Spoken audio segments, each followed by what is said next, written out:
আসসালামু আলাইকুম রহমতুল্লাহি বারাকাতুহু। হ্যালো এভরিওয়ান, আপনারা সবাই কেমন আছেন? আশা করি আপনারা সবাই ভালো আছেন।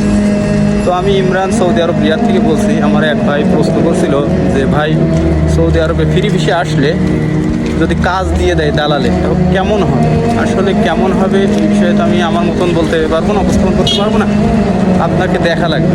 তো যেহেতু সৌদি আরবে যে স্থানে আমি থাকি রিয়াদে, তো এই স্থানে কাজের বাজারটা আমি আপনাদেরকে দেখানোর চেষ্টা করবো। যদি আপনি জ্ঞানী হন এখান থেকে উপলব্ধি করতে পারবেন। আর দেখতে পাচ্ছেন আমার সাথে তিনজন ভাই আছে। মোদিদের একটু দিব কি ফুল দিয়ে সম্বর্ধনা এটি মূলত পাটের শাক। ভাইরা ডিমান্ড দেখতে গিয়েছিল, কাজের উদ্দেশ্যে গিয়েছিল, কাজ তিনাদের হয়নি। পরস্পর আরও ভাই রয়েছে, একটি ভাই, তিনারও কাজ নাই। পরস্পরে এক ভাই আছে আমাদের, সব দেশি আমরা, যশোরের।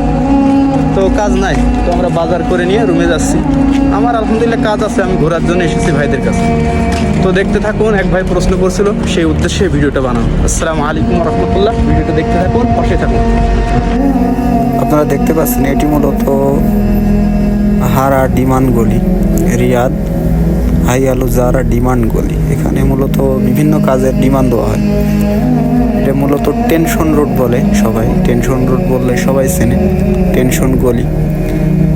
তো এখন দেখতে পাচ্ছেন 2টা বাজে, দুপুর 2টা।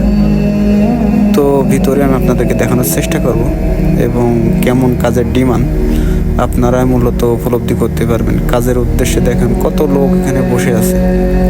আসলে আমার মতন আমি যদি উপস্থাপন করি সেটা গ্রহণযোগ্য হবে না, যেহেতু আমি আপনাদেরকে অবশ্যই ভিডিওর মাধ্যমে উপস্থাপন করব।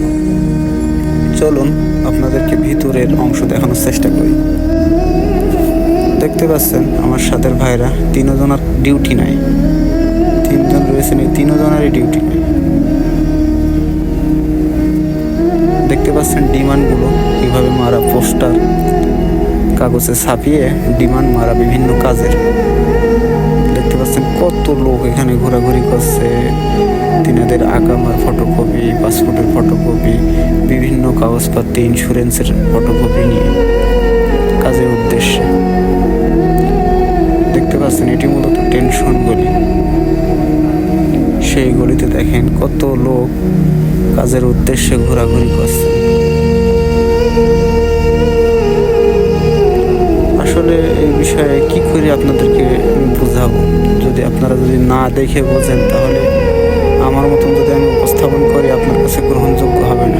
আপনারা সবাই বলবেন যে আপনারা টাকা কামাবেন আর আমরা বাড়ি বসে বসে থাকবো, এমনটা।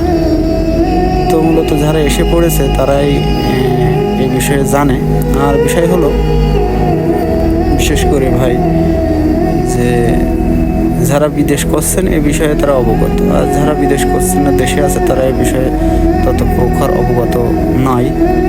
তো আমি আপনাদেরকে মূলত দেখানোর চেষ্টা করলাম। দেখুন যে কীভাবে কাজটা খোঁজা লাগে। আপনার দালাল বলবে কাজ দিয়ে দেব, কিন্তু পরস্পর আপনার সেই কী ঘটতে পারে, মূলত আপনার এই টেনশন রোডে এনেই ছেড়ে দেবে তারা।